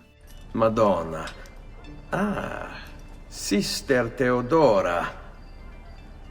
I never imagined you as a religious type. In fact, every female character except his mother and sister is highly sexualized, Oh, you're good. The ladies must like you. and is either a prostitute or is seemingly open to sex while dealing with Ezio. It's so apparent and blatant it's laughable and a little cringeworthy. I won't say too much more about that, but suffice to say in this regard it's not held up well. It's funny because there is none of this in AC1, so why they needed to introduce it so heavily in AC2 is beyond me. Maybe it was to reflect the developer's interpretation of the Renaissance period. But during that period, it's thought that many of the artists had same-sex relationships, including Leonardo da Vinci. This fact was barely even hinted at. It's interesting that at the start of the game, the developers were keen to comment on the diverse range of faiths that exist within the company. In recent games, they opt to include the range of genders and sexualities represented as well. I feel your tired body in need of comfort and succor. But I have such aches and pains, sister. I may need a great deal of comfort and succor. In AC2, we also revisit the character of Desmond. I loved Desmond in AC1. He was a far more rounded character, and the mystery of why he was kidnapped and locked away in Abstergo was really intriguing to me.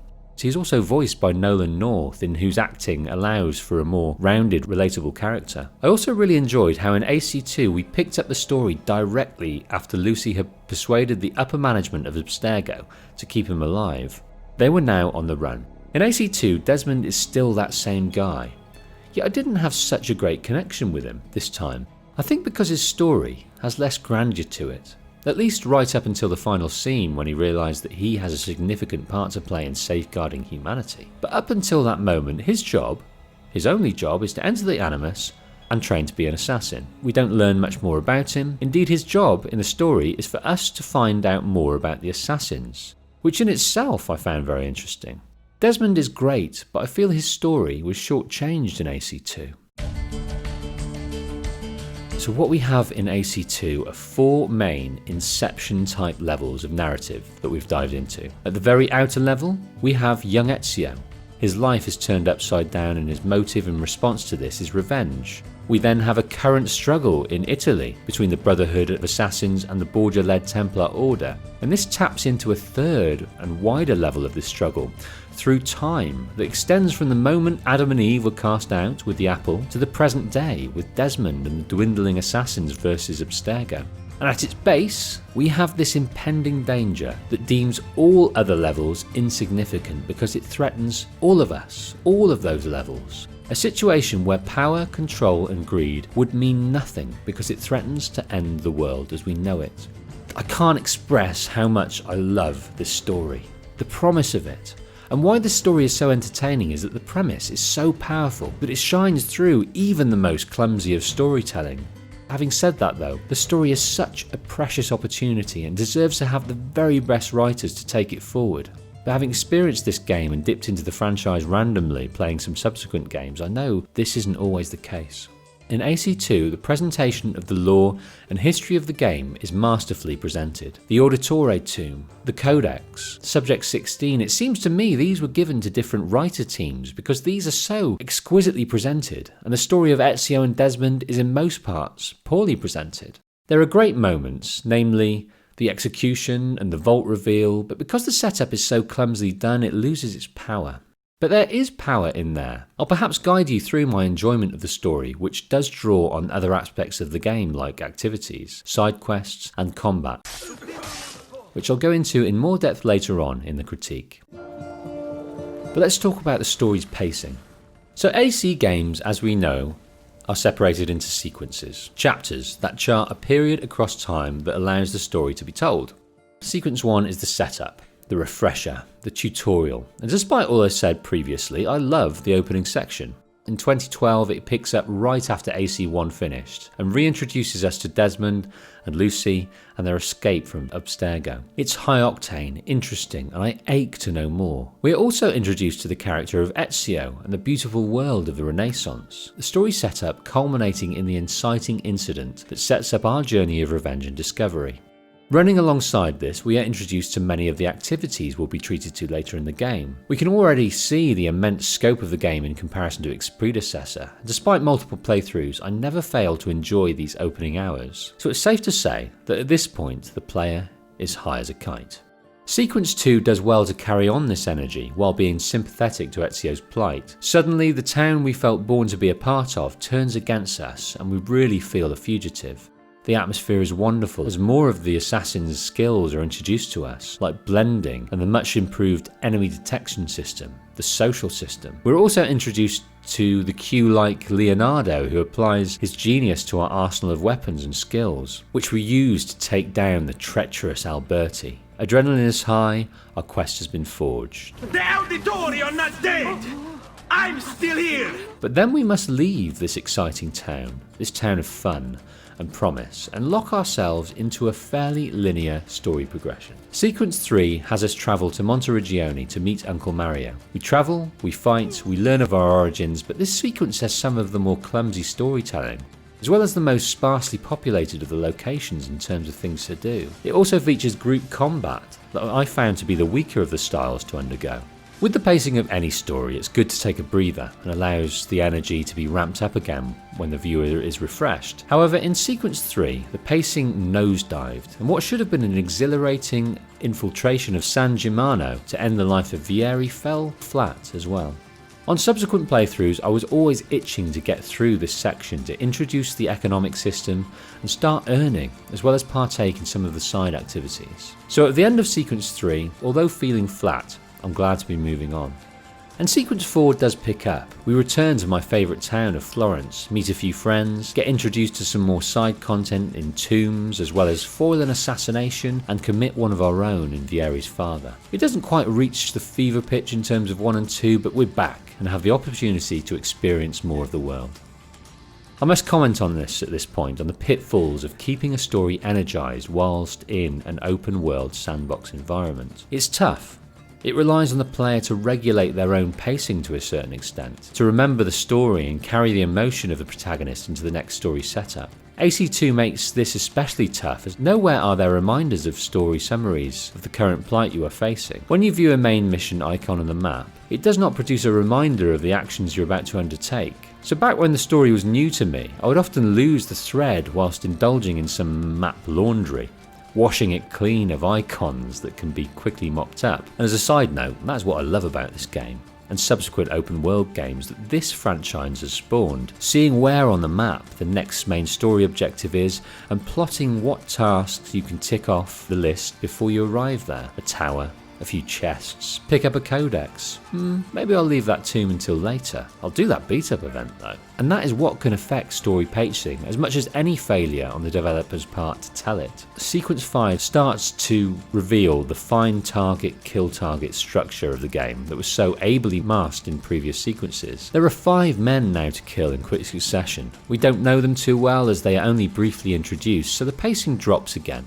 in favour of repetition. The title of this sequence is called Loose Ends, and the story at that point does feel like it becomes baggy and loses purpose. Still, the kills are suitably varied and engaging, and it culminates in a face-off with the overarching antagonist. We now, after this, have laser focus on our ultimate aims to take down the head of the Templars here in Italy.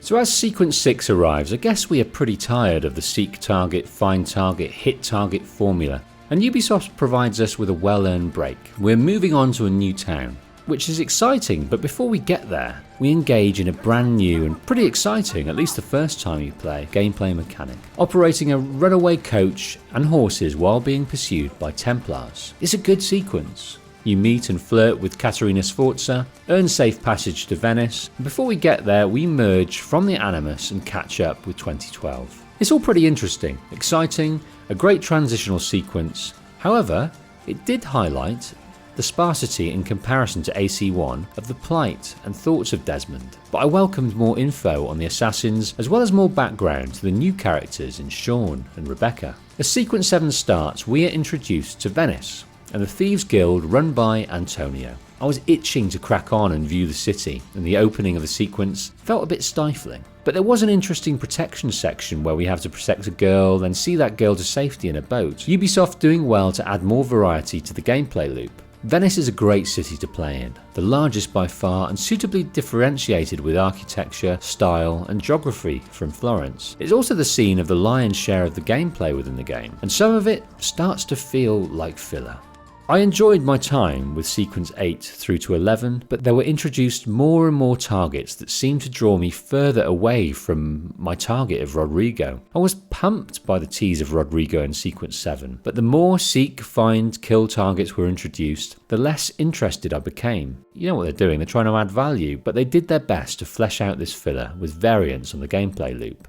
Let's talk about these variants. In AC1 we had a small range of investigations that were repeated. We visited the quest giver Al Mualim, underwent the investigations of which we knew what they were before we arrived, undertook them, then gained the location of the kill, which were all remarkably similar. In AC2, the quest giver can come from anywhere. We simply turn up to the quest markers that can exist anywhere in the world, and this quest giver can send us onwards to continue the quest. This obviously adds an unknown to the gameplay, which already improves our engagement. One of these quests can involve the following gameplay variants: follow and learn, escort missions often involving group combat, scaling, assassination, traversal, fetch, beat up, and of course the left field variants like flying or driving, and probably a few more. And what makes the missions in AC2 even more engaging is that each quest can chain these variants together. No longer are we able to predict the gameplay. It is always a surprise, which extends our attention, surprise and enjoyment. So I was certainly engaged with the gameplay, but it was the story that started to be spread too thin that tired me. I was impatient for the conclusion. So I was relieved when Sequence 11 was concluded, the apple was in hand and we were ready to enter into the home straight. Except I wasn't,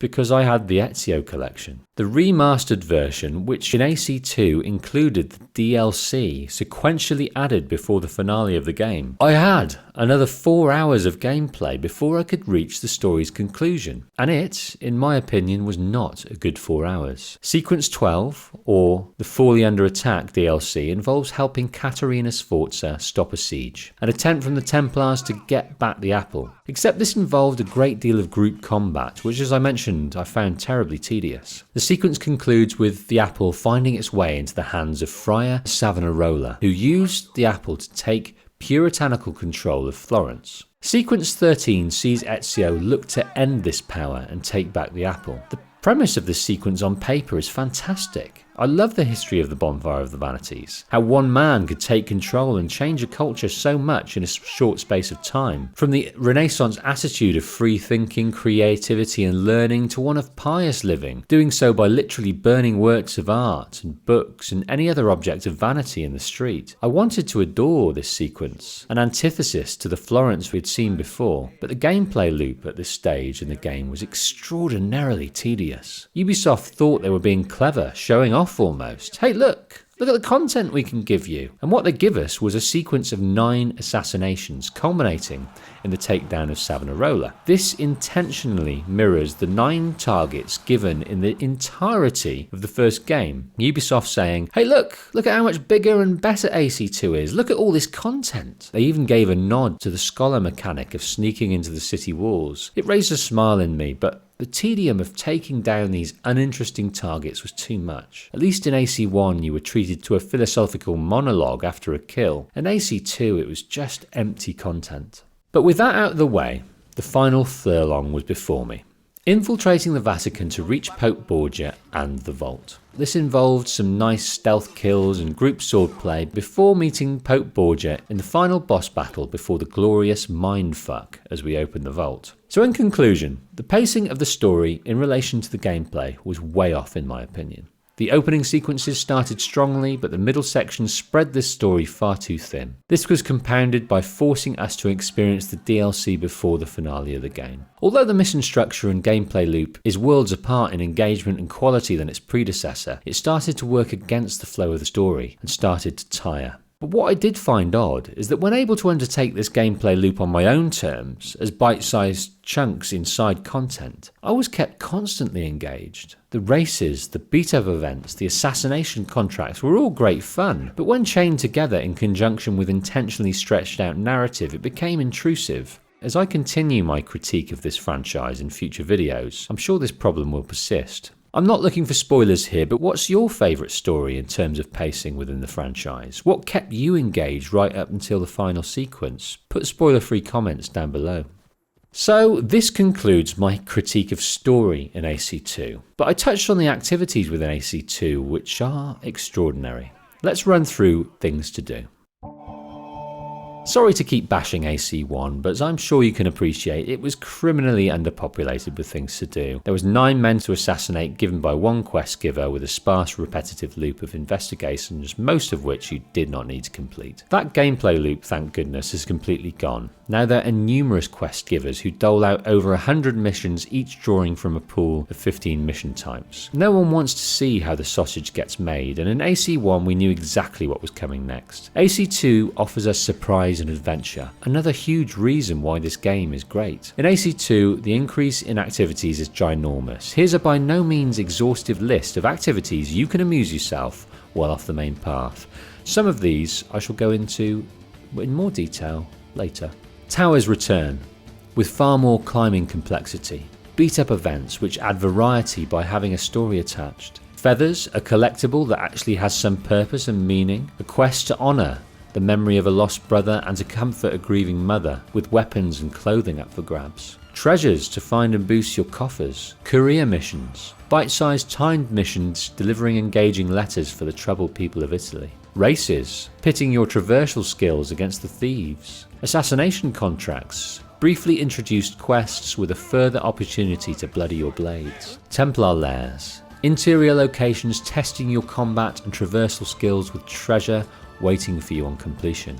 Assassin's tombs, similar in design to the Templar lairs, but this time you're rewarded with seals that you accumulate to retrieve Altair's treasure. Codex pages, scattered sheets of Altair's diary are protected by Templar soldiers. Together they reveal a secret. And glyphs, hidden puzzles that reveal the origin of the apple. An enormous amount of stuff to do, and all are engaging. On climbing a tower and revealing a district, it can be daunting to see the area listed with icons, denoting the different activities to tick off the list. As I said before, I happen to love this. I like seeing how many activities I can complete on a direct route to the next mission, and all of them hone your skills and flex player agency. The towers are a vast improvement with fantastic climbing puzzles. They've really built on top of a solid traversal framework. Races replace what I found to be the most engaging of the content found in AC1. In AC1 we collect flags. In AC2 these time missions show off the improved fluidity of movement found in the sequel as we look to complete the often tricky course. The tombs and lairs found in the game are vast chunks of additional gameplay. They are standalone, often in the interior, utilising sweeping cameras to hint at traversal route that squeezes out the best of the platform system. I found these a delight to engage in, mesmeric at times with with a difficulty level that ran a perfect line of immersion. After AC1, I wasn't in the slightest bit interested in continuing through the map and mopping up the towers and the flags and the remaining citizens. Not only because the content was boring, but the completion of which offered no reward. The feathers in AC2 were in themselves boring and far too numerous, but what they did do, for one, is offer us emotional context, as they represent the feathers Petruchio was hoping to gift his mother before he died. And they offer us reward, weapons that add variety to combat, as well as help in completing our collection in the arms room in Monteriggioni. What AC2 was able to do was give us a greater sense of becoming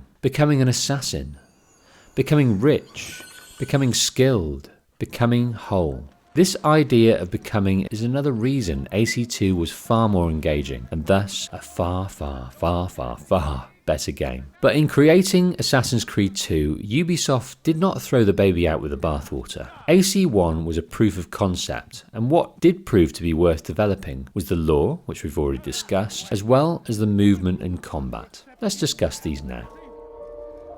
In AC1, the movement was designed as if you or Desmond in the Animus were a puppeteer. The concept and the general controls on the controller have been reprised. The concept is even reminded to us as part of the opening scenes of the game. As Ezio is coaxed to life by his father, we are encouraged to press buttons from the triangle of buttons on our controller. In this case, triangle for the head, X for the feet, and the other two buttons for the hands. So when we journey through the game, we converse with people, or use eagle vision with our head button, interact and combat with our hands and walk, run or free run with our feet button. And it is the free running part in AC1 that I felt had the most going for it. AC1 was at its most glorious when the free running was in full flow, when you found a route across the rooftops that was unhindered and each handhold and foothold effortlessly followed the last in a display of grace and fluidity. It was glorious, but it happened rarely. Either the terrain would have you at a standstill, or the NPCs on the ground would curtail your progress. With AC2, they seem to have done everything they can to increase this fluidity, and iron out many of the lumps and bumps and roadblocks that stop the fluidity. For example, in AC1, there were many moments when canopies would stop my ascent up walls, but now, no overhang is too large. Ezio will find a way through them.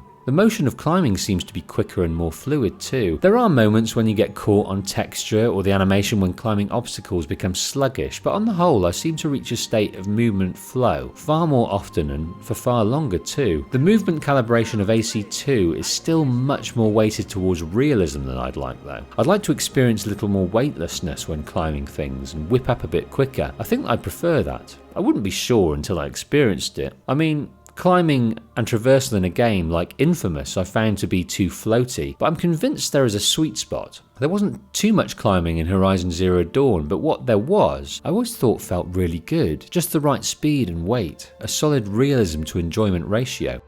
To conclude, I enjoyed the improvement in movement in AC2 greatly, but I'm still looking for more movement improvement. That was a mouthful. Like movement, combat is a sphere that Ubisoft were quite happy to build upon the solid foundations that were already there. AC1 was quite a good combat system, and AC2 have taken forward most of those attributes and attempted to improve on them, especially the notion of using the enemy attack to advantage with a counter-strike. In AC2 they've even tried to mitigate this weighting by giving Ezio the agency to encourage an attack. I didn't really adopt the taunt button too much on my playthroughs, however. It's a fight, face-off. I never really got the hang of the timing, as the taunt is an animation that can't be interrupted. More often than not, I would get caught in it and suffer damage as I could not react to the oncoming attack. But this edition does indicate that Ubisoft wanted to be able to integrate the counter kills more often within the occasion of combat, but they wanted to be able to give the player more agency to quicken this pace with a taunt. You can then quickly dispatch a low level enemy. You might struggle with the higher level guys.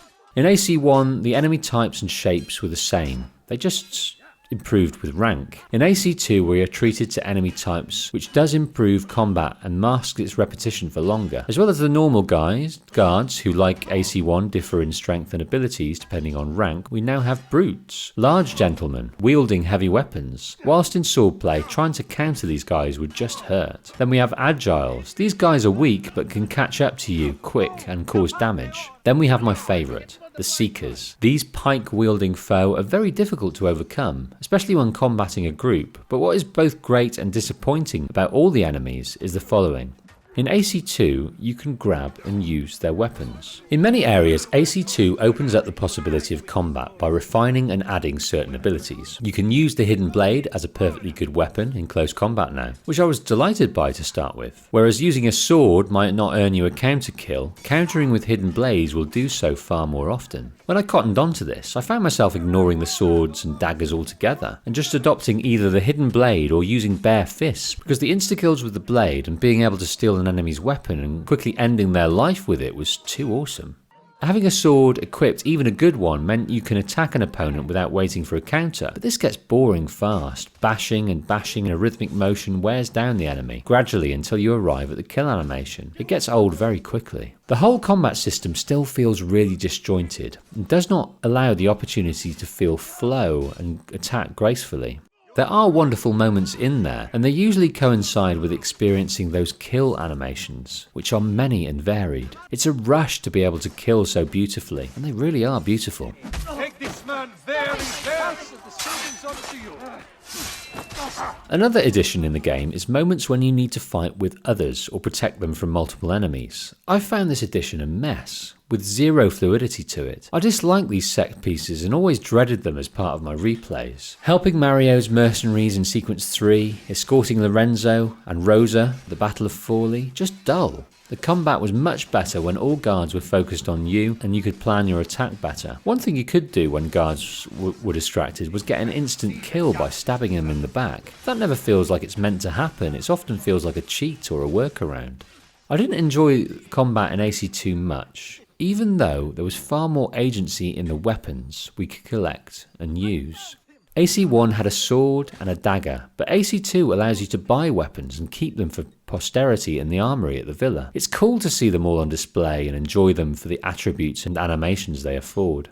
Except what really frustrates is not being able to select them on the fly. I get Ubisoft's thinking at the time they wanted to add a slice of realism and that Ezio could only carry so much steel at a time, but from a gameplay point of view, it became really tedious to return to the villa each time to enjoy a new weapon. Quickly, the benefit of choice of weapons became negligible, as I was not willing to return to change. I chose my favourite, which was always the Schiavona. Then I just delighted in disarming my enemies and enjoying their weapons for a while. You could also utilise the range weapons during combat too, like the knives and the gun, as well as using the new addition of the smoke bomb to allow yourself a moment of free killing rain if things got too hot. The beauty was that given these small improvements to the combat, it opened up the possibility of adopting a combat style more. I just felt the improvements were not quite gelling combat and allowing flow. My next critique will be on Brotherhood, where I know they do address this. You've heard my method of combat. What was yours? Not being completely satisfied with close combat, I was delighted with the way Ubisoft reprised and improved upon stealth. What pissed me off in AC1 was the attention that guards showed you and how instantly you could be discovered unless you walked very, very slowly. You die here! It slowed the game right down and caused me so much frustration. In AC2 they introduced a social status meter that improves this immeasurably in my opinion. In the Italian world you are now allowed to commit infractions and misdemeanours, but most won't in and of themselves be critical to gaining the attention of the guards. A meter fills up towards becoming notorious. When you are, guards are going to take note. But they in themselves have a meter. A yellow meter that slowly fills, they're curious. For some reason they recognise you. It moves on to a red meter. They're almost positive now but need to get closer to make sure. Then they're on you. Except you have a fairly enormous window to enact an insta-kill assassination. Bags of time. When attacking a codex site, for example, walking up and assassinating one guard alerts the other three. Except if you're on your toes you can get in 3 more insta-kills before they can touch you. It's too big a window in my opinion. Having said that, the improvement of the social stealth mechanic bettered my enjoyment of the world immeasurably. It allowed me to feel like I was in control of my environment and could dart in and out of the shadows and cover to evade the enemy, even if I was the most wanted man in Venice at the time.